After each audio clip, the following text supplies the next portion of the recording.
안녕하세요. 이제 네 번째 강의 들어가겠습니다. 지난 시간에 이어서 우리가 음양 오행에 대한 이야기를 바탕으로 해서 인체의 흐름을 이제 본격적으로 얘기를 해야 되는데 거기에 이제 가장 여러분이 필요로 하는 것이 뭐냐면 음양 오행이라고 하는 오행설과 그 안에 있는 목화토금수, 그럼 목화토금수와 연결되는 장부와의 관계가 여러분이 밀접하게 알고 가셔야 그 다음에 이제 상생과 상극이라고 하는 이론을 접목해 가지고 생각을 해볼 수 있는 단계가 될 겁니다. 그래서 오늘은 주 포인트가 음양 오행에 대한 건 이제 여러분이 음과 양이 뭐고 오행 목화토금수가 뭔지를 알았다면 목화토금수에 해당하는 장부가 무엇인지 이렇게 음양 오행과 장부와의 관계를 이해하고 각각 오행설이 나오게 된 목과 그 다음에 화, 토, 금, 수라고 하는 것에 대한 특징을 이 장부와 연결시켜서 생각하게 되는 그러한 수업이다라고 보시면 됩니다.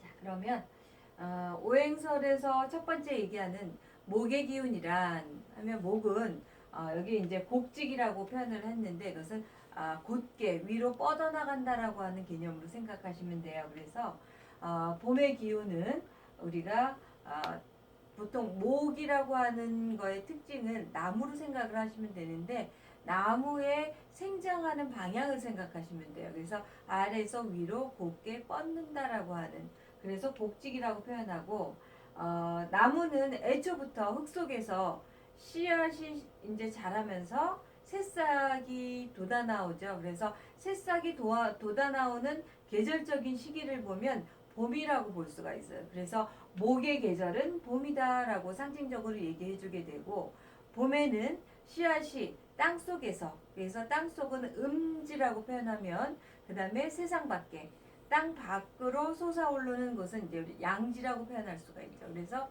음에서 양으로 변화될 때 씨앗이 새싹으로 돋아나는데 그 색깔이 뭐예요?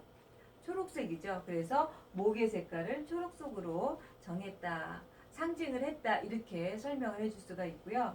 이 목의 성질을 얘기한다면 나무는 물에 뜬다라고 하는 거하고 그 다음에 나무가 자라서 가지가 막 뻗어지면서 이제 우리가 이파리가 쏟아나는데 바로 이 나무라고 하는 것은 바람에 많이 흔들리게 되죠. 그래서 바람에 잘 휘게 되고 그다음에 나무는 불에 쉽게 탄다라고 볼 수가 있습니다.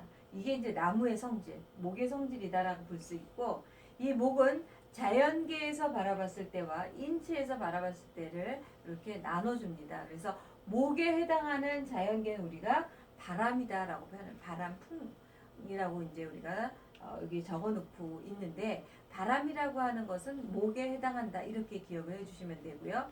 인체로 가서는 간장과 담, 그러니까 간과 쓸개라고 하는 것이 목에 해당하는 우리 인체의 장부다라고 기억을 하시면 됩니다. 그래서 목의 기운은 어디에서부터 나온다고요? 간과 쓸개에서 나온다. 이렇게 설명할 수 있습니다. 그럼 간의 기운과 쓸개의 기운이 정상적일 때는 우리가 가장 판단력도 좋고 혈색도 좋고 건강한 기운일 때는 별다른 문제가 없어요. 판단력도 좋고 무엇인가를 행위를 할 때 굉장히 빠릿빠릿하게 잘 행동을 취하는 것이 목의 특성이에요. 그래서 목의 기운이 좋은 사람들은 보편적으로 사업을 하면 잘 된다라고 표현을 해요. 직관력이 있어요. 그래서 판단을 하고 이것은 될 것이다, 안 될 것이다 라고 하는 것의 특성을 잘 목의 기운을 갖고 있기 때문에 그렇게 설명한다면 목에서 그 기운이라고 하는 것의 밸런스가 깨졌을 때 목의 기운이 떨어졌거나 승했을 때 이것을 우리가 병증으로 나타난다라고 표현해요. 그래서 대표적으로 목이라고 하는 것이 간의 기운으로 우리가 설명했을 때 간으로 오는 병이 있다. 쓸개로 오는 병이 있다. 이렇게 설명할 수가 있죠. 그래서 간과 연결되는 병들, 간장병, 그 다음에 담과 연결되는 대표적인 거, 담즙의 문제라든지 담석증 이런 것들, 그 다음에 담즙이 너무 과다하게 우리가 흘러가면서 제대로 우리가 잘 아래로 이제 내려가서 지방 그 유화에 연결시켜주고 지방소가 소화가 원활하게 이루어지는데 도움을 줘야 되는데 문제가 생기면 이제 심하게는 얼굴 전체, 몸 전체가 노리끼리하다, 뭐 이렇게 누렇다 이런 표현을 하는 이 황달이 나타나고요. 그 다음에 뇌에도 문제가 생길 수 있는 어떤 그 연결성을 갖고 있다라고 표현하고 이거는 뭐냐면 바람이라고 하는 것이 우리가 직결적으로 우리 목 뒤쪽에 연결되는 그 혈자리와 이제 설명을 해준다면 우리가 풍지라든지 풍문이라고 하는 그런 위치점에서 바람을 맞으면 우리가 뇌출혈 플러스 중풍 이런 현상이 나타나요. 그래서 이게 뇌와 연결되는 병증이 나타난다 이렇게 표현할 수가 있고요. 신경쇠약이라고 하는 판단력이 떨어지면서 누군가를 의심하거나 이런가 저런가라고 하는 것을 계속 반복적으로 생각하면서 신경 쇠약해지는 증상 이런 것들이 목의 기운이 허하거나 싫었을 때 나타나는 증상이다 이렇게 표현할 수가 있어요. 그래서 목의 기운은 나무다. 나무의 색깔은 푸른색이다 라고 하는 것을 여러분이 염두에 두시면 목의 성질을 어느 정도 기억을 해줄 수가 있을 겁니다. 그 다음에 화에 해당하는 오행의 두 번째 화의 성질을 보면 여기 보면 불화라고 하죠.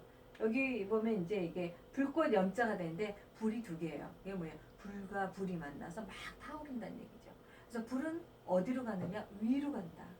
불이 위로 올라가기 때문에 우리가 염상에 불꽃처럼 활활 타오른다라고 하는 것이 화의 대표적인 성질로 표현을 해주게 되고요. 그래서 불이 타오르는 그 형상을 보면 얘 또한 앞에 얘기했던 목의 성질과 더불어 화의 성질도 아래서 위로 올라간다, 상승한다라고 하는 것을 표현할 수가 있어요. 그래서 불의 대표적인 성질로 우리가 상승 이렇게 표현해 줄 수가 있고요. 그래서 얘네들은 위로 올라가는 성질과 더불어서 불꽃처럼 불태우는 이런 표현은 뭐예요? 우리 인간을 대상으로 얘기할 때는 굉장히 정열적이다 이런 표현을 하게 되죠. 그 다음에 불이 우리 몸에 닿았을 때 어때요? 뜨거움이 있죠. 정열적이면서 뜨거운 그런 심장의 역할을 우리가 비유를 한다면 혈액 순환이 빨라지면 혈액 운행이 많아지면 몸이 더워지거든요. 그래서 뜨거움이다 라고 이 성질을 분류할 수가 있을 거예요. 불은 우리가 불을 끄기 위해서 어떤 행위를 하냐면 보통 뭐 소화전에서 소화기 갖다 막 이렇게 뿌리기도 하지만 그런 것도 없을 때는 보통 어떤 생각을 합니까? 불을 끄기 위해서는 물을 갖다가 붓죠. 그래서 물에 쉽게 불은 꺼진다라고 하는 것. 이게 이제 대표적인 성질이에요. 위로 오른다, 뜨겁다, 물에 잘 꺼진다. 이게 불의 성질이고요. 그래서 화를 성장하는 것. 이 화의 상징은 여름이다. 그래서 불꽃처럼 타오르는 여름이라는 표현을 하잖아요. 뜨거운 여름. 그래서 화의 계절은 여름이다라고 표현을 하고요. 이 여름에는 뜨거움의 계절. 그래서 붉은색이 상징으로 표현을 합니다. 그리고 자연계에서 뜨거움을 표현한다라고 하면 뜨거울 서자. 여름은 덥다 이런 표현하잖아요. 그래서 더울서라고 하는 것이 자연계의 기운이다라고 하면 인체에서는 이 화의 기운이 어디 있는 심장과 소장에서 화의 기운이 나온다 이렇게 표현합니다.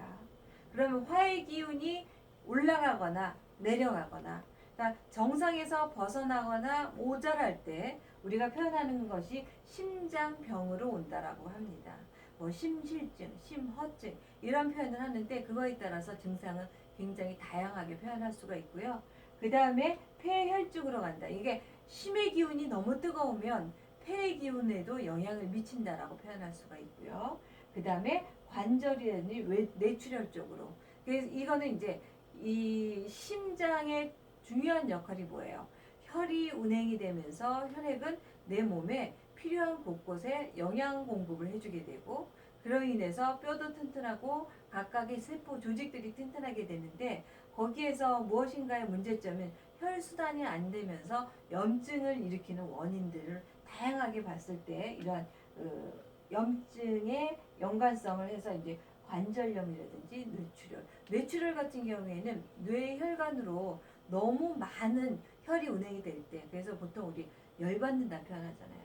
뇌가 위에 있으니까 열을 많이 받으면 혈액이 이 경동맥을 통해서 위로 너무 많이 쏟아지면 열이 굉장히 많이 올라오면서 뻐근하다.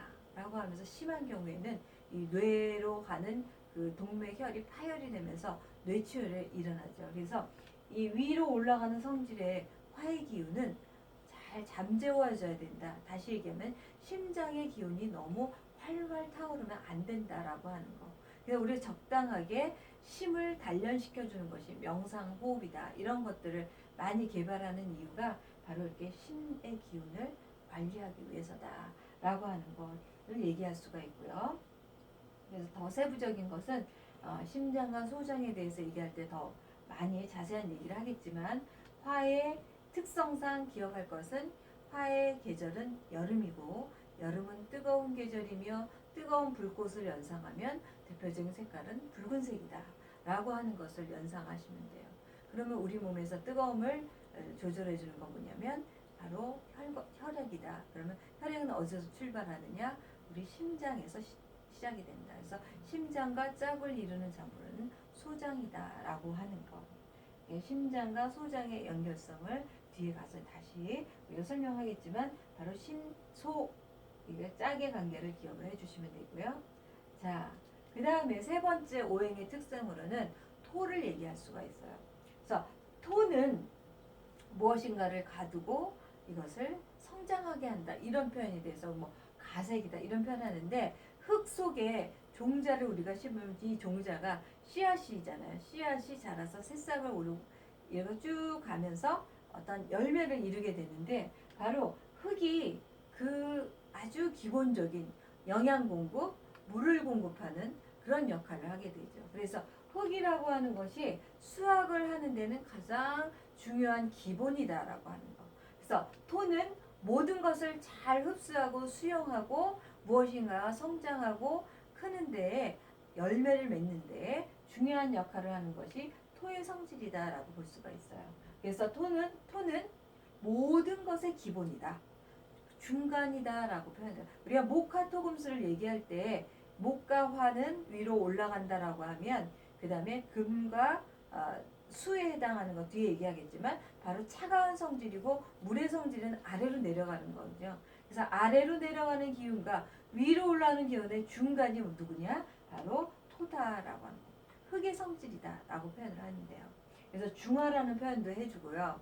그래서 토는 계절적으로 봤을 때 계절과 계절 사이 간기다, 간계절이다 표현하는데 특히나 목이 봄이면 봄에서 여름으로 넘어가죠. 그래서 목생화로 얘기한다면 봄이 여름으로 가요. 그러면 화생토로 얘기하면 여름은 어디로 가냐? 늦여름이다라는 표현하는 거예요. 그래서 여름의 끝자락이라고 해서 토를 늦여름 또는 장하 뭐 이렇게 한자어로 표현하기도 하는데 바로 이 뜻은 뭐냐면 여름은 굉장히 뜨거운 계절이에요. 양에 해당이 되죠. 그 다음에 금이라고 하는 것은 계절적으로 보면 음에 해당이 돼요. 차가워지고 건조해지고 이런 그래서 양과 음의 중간이에요. 늦여름이라고 하는 거. 그래서 토의 계절은 늦여름이고 얘네들은 중간에 해당하는 특색의 우리가 흙이라고 하는 색을 보면 황토색. 그래서 황색이다라고 하는 상징을 갖는다라고 하는 거. 그래서 계절적으로 보면 뭐라고 했어요? 늦여름 얘기했죠. 자, 그러면 자연계에서 이 토의 기운은 어떠한 특성을 갖고 있느냐면 바로 습. 여름에는 습이 많아요. 그게 조금 더 늦여름으로 가면서 굉장히 최고치를 갖게 되는. 그래서 이 토의 성질에서 뭐 이런저런 거를 다 이제 기억을 못한다 하더라도 여러분이 흙에 물을 부으면 어떻게 되느냐? 흙이 물을 쫙 흡수해줘. 그래서 여름에 장마가 심할 때는 각 왜 저기 강둑이라든지 뭐 이런 개천 같은 데 보면은 이렇게 흙 주머니를 갖다 막 이렇게 쌓아두잖아요. 바로 이게 토의 성질이에요. 가두고 흡수해주는 그런 성질. 이게 이제 특징적인 거예요. 그래서 습을 머금는다라고 표현할 수가 있고 인체에서는 바로 중간의 개념. 우리 인체에서 가장 중간에 있는 것. 그래서 무엇인가를 흡수해주고 영양을 이제 보내주는 역할을 해주는데 바로 이게 우리 인체의 중간에 있는 비장과 위장을 얘기할 수가 있어요. 그래서 비장이라고 하는 걸 조금 더 세부적으로 설명을 하면 우리 인체에서 딱 이렇게 가로로 누워있는 이자라고 하는 애가 있고, 자기 주먹을 딱 져서 여러분 요 횡격막 바로 아래쪽 요 옆구리 쪽에 살짝 대면 바로 여기가 지라, 여기 비장이라고 하는 애가 있어요. 그러니까 우리가 한자로 조금 구분을 해줘야 되는데, 그래서 제가 쉽게 구분하기 위해서 얘는 지라라고 표현하고 얘는 제가 이자라고 표현할게요. 그래서 이자와 지라를 합해서 동양의학에서는 비장이라고 표현한다라고 하는 그 특징이에요. 그래서 바로 이런 중간에 있는 것이 토의 장부다라고 기억을 해주시면 돼요. 자, 그래서 토의 기운은 어디서 나온다? 비장과 위장에서 나온다. 그 다음에 토의 기운이 실하거나 하하거나 기운의 부조화가 생기면 어떤 병이 나오냐? 위장병이 생기겠죠. 이자의 병이 생기겠죠. 그래서 염증이 생기거나 흐름을 갖는다라고 하면 자궁은 이 우리 인체 내에서 아래쪽에 있지만 위라고 하는 기운을 흘러가는 이 위치점이 바로 여기 이렇게 위경 이렇게 지나가는 자리가 있어요. 그래서 뭐 자궁과도 연결되고 이 위방과도 연결. 우리가 자궁암, 위암, 아니 유방암 이런 것들이 바로 토의경락을 다스리면 어느 정도 개선을 할 수 있는 여지는 있지 않을까. 이거는 뭐 제 개인적인 사견인데 거의 그 흐름의 위치도에서 병증이 나타난다라고 볼 수가 있는 거. 자, 그리고 위라고 하는 것은 우리가 먹을 것을 흡수하면 바로 이렇게 저장했다가 이게 이제 부습, 이것을 이제 잘 여물게 해가지고 내리는 역할하는 것이 위장의 역할이기 때문에 우리가 밥을 먹으면 기운이 이쪽으로 다 가요. 그래서 팔다리가 기운이 없어요. 무기력해져요. 다시 얘기한다면 게을러진다는 얘기죠. 그래서 밥을 먹고 나면 빠릿빠릿 못 움직이게 되는 것이 위장으로 기운이 다 몰리면서 무기력증이 올 수도 있다라고 하는 거. 그래서 적당한 양을, 그러니까 장수를 하기 위해서는 소식을 권장하는 이유도 위의 기운을 적당하게 조절하기 위해서다라고 볼 수가 있는 거. 그래서 토의 특성 기억하시고 그 다음에 금의 장부에 해당하는 걸 얘기하게 되는데, 금이라고 하는 것은 가축, 여기가 이제 가죽이죠. 가죽을 쫓는다, 가축을 쫓는다 이런 의미인데, 바로 이거면 어떤 개혁, 변혁, 변화 이런 표현을 해주게 돼서 금의 성질은 굉장히 강하다. 쇠 금자를 생각하면 쇠는 강하다라는 표현을 할 수가 있죠. 그리고 쇠를 우리가 빛에 이렇게 반사시키면 이렇게 반짝이면서 색깔론을 얘기한다면 하얀색을 얘기할 수가 있어요. 금의 성질은 여러분이 기억을 해줄까? 강하고, 또 안에 쇠는 불에 녹아요. 저기 우리 제철소 같은 경우는 이게 아주 쇠가 막 녹는 갑자기 생각이 안 나는데요. 우리 포항제철 쪽 가면은 쇠를 녹여서 무엇인가를 만들잖아요. 그래서 쇠는 불에 녹는 성질이 있다라고 하는 거. 그 다음에 또 하나의 특징은 우리가 근극목, 상생과 상극에서 상극이라는 이론을 얘기할 때 쇠는 나무를 자른다라고 표현하거든요. 그래서 도끼라고 하는 것을 이용해서 나무를 자르잖아요. 그래서 금의 성질은 강하지만 불에 녹고 그 다음에 나무를 자르는 성질이 있다. 이렇게 얘기를 해줄 수가 있고, 금의 계절은 가을로 얘기합니다. 자, 여름에서 가을로 넘어가는데 이 가을이라고 하는 것은 곡식과 열매가 많이 이제 결정체가 만들어지는 계절이죠. 그래서 음적인 속성이라고 하는 것은 무엇인가를 이렇게 가둬두고 단단하게 만들어지는 그런 속성이다, 이렇게 표현할 수가 있어요. 자, 그리고 이 자연계로 얘기한다면 가을의 계절은 마른 계절이다. 건조함의 계절이다. 그래서 가을에는 우리가 산불 예방 굉장히 많이 강조하잖아요. 얘네들이 습을 많이 먹었던 여름에서 이제 가을로 가면서는 많이 건조해진다라고 하는 거. 우리 인체에서는 이 금에 해당하는 장부가 뭐냐면 폐하고 대장이에요. 그래서 폐의 기운은 건조하면 마른 기침이 심해지죠. 적당하게 우리가 정상을 유지할 때는 숨쉬기가 편해지잖아요. 근데 건조해지거나 그랬을 때는 굉장히 같은 기침, 심하게 되면 이제 이렇게 응어리지는 결핵 이런 것들이 나타나죠. 그래서 금의 기운은 폐와 대장에서 나온다라고 표현한다면 얘네들의 기운이 넘침과 모자람으로 바뀌면 바로 폐렴이라든지 폐결핵, 그 다음에 기침, 감기 이런 증상이 나타나는 호흡기와 관련되는 거, 그 다음에 우리가 배설에 있어서는 대장의 특징이 이제 뭐예요? 설사가 나타나거나 변비가 나타나거나 이런 것이 이제 대장의 기운이잖아요. 그래서 금의 기운을 갖고 조절하는 데는 바로 폐 대장을 판단한다라고 설명을 해줄 수가 있어요. 그래서 폐의 대장은 금의 장부고 금의 계절은 가을이며 가을의 특성을 우리가 색깔로 얘기한다면 하얀색으로 표현을 하고 있다라고 정리할 수가 있습니다. 자, 그 다음에 수에 해당하는 계절을 먼저 얘기한다면 수는 겨울에 해당이 돼요. 자, 겨울은 굉장히 춥다. 춥다 하면 그 음액에서도 기억을 할 수가 있죠. 그래서 수는 여기 윤택하게 적셔주고 아래로 흐른다 이런 의미에서 뭐 윤하라고 표현하는데 그냥 물 정도로 생각하시면 여러분이 얼굴에 수분을 촉촉하게 뿌리면 어떻게 얼굴이 다 윤이 나잖아요. 그래서 물이라고 하는 것은 우리 인체에 윤택함을 갖게 해준다. 촉촉함을 만들어준다. 라고 표현하는데 물은 찬 기운이고 아래로 흘러간다. 라는 것이 이 수의 성질이라고 볼 수가 있어요. 그래서 물은 차고 아래로 흐르면서 물이 없으면 모든 생명은 죽죠. 모든 생명체의 근본을 앞에서 우리가 흙을 얘기했는데 흙에서 모든 생명체 시작이라고 했는데 흙 또한 누가 있어야 되느냐? 물이 있어야 된다는 거.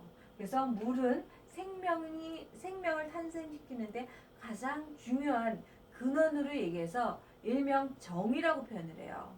자, 우리 영어에서도 정이라는 표현을 따로 이게 정의를 못하고 그냥 우리 말 그대로 정이라고 표현을 한다는 얘기는 그만큼 우리 인체는 정덩어리라고 볼 수가 있어요. 그래서 우리의 탄생의 기원으로 정을 얘기한다라고 하는 거. 그 다음에 물은 나무의 가장 기본적인 영양의 첫 번째죠. 뭐 우리 영양소를 얘기하기 이전에 물이 빠지면 그 영양소를 버무려서 우리가 무엇인가 소화시킬 수가 없듯이 나무도 물을 먹어야 자라게 된다라고 하는 거. 그래서 생장의 개념에서 가장 기초가 되는 것이 물이다라고 하면 물은 가장 음적인 속성이에요. 차갑고 습이 많은 거. 그것이 물의 속성인데 얘네들은 차이고 물이 쌓이고서 가장 많은 거. 우리 지구상에서 보면 또랑물이 개울로 가고 개울물이 어떻게 개천 강으로 가고 강이 모여서 바다로 가잖아요. 그래서 그 많은 물이 있는 바다를 보면 위에서 내려다봤을 때 굉장히 검은색을 볼 수가 있어요. 물색은 우리가 투명하잖아요. 근데 왜 검냐? 물이 많다라고 하는 것을 가정했을 때 위에서 이렇게 바라봤을 때 수심이 깊을수록 어떻다? 검다. 그래서 수의 대표적인 색깔을 검정색이다 라고 표현을 하고 있어요. 그래서 수의 계절은 겨울이면서 대표적인 색깔은 검정색으로 얘기한다. 그리고 자연계로 얘기했을 때 물은 차다, 겨울은 차다 라고 표현하면 차가움의 특속성을 갖고 있어요. 그리고 우리 몸으로 들어간다면 물과 관계되는 배설에 해당하는 배설기계를 따져본다면 우리 신장과 방광이 수의 장부다라고 표현할 수가 있습니다. 그래서 수의 기운은 어디서 나오느냐? 신장과 방광에서 나온다. 이렇게 설명할 수가 있죠. 그러면 수의 기운이 모자란과 넘침으로 균형이 깨지면 당연히 신장의 병이 오고 방광의 병이 오겠죠. 그래서 신장병에 해당하는 뭐 신장염이라든지 부종이라든지 뭐 그다음에 방광염 이런 것들이 다 무엇에 해당하느냐?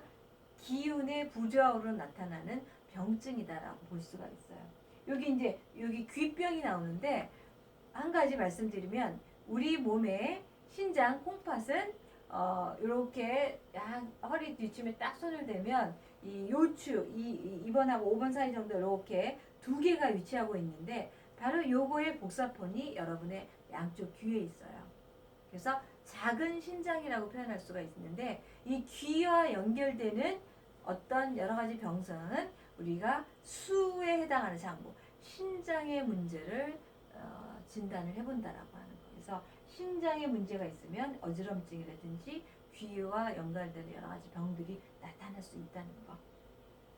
그렇게 해서 목, 화, 토, 금, 수. 이 5개 오행에 해당하는 특성을 하나하나 아주 크게 좀 살펴봤습니다. 그래서 여러분이 목의 특성 위로 올라가고, 그 다음에 화의 특성도 위로 상승하고, 그 다음에 금과 수를 얘기하면 얘네들은 차갑고, 차가운 것은 물도 있고, 그럼 물은 어떻게 아래로 내려간다. 그래서 금과 수는 하강, 그 다음에 목화, 화는 상승. 그러면 중간에 있는 게 누구다? 토다라고 하는 거. 그걸 기억을 하시면 돼요. 그렇게 해서 정리를 해드렸고요. 여러분이 차근차근 교재와 이 내용을 다시 한번 읽어보시면서 정리를 하면 되겠습니다. 잠시 쉬었다 가겠습니다.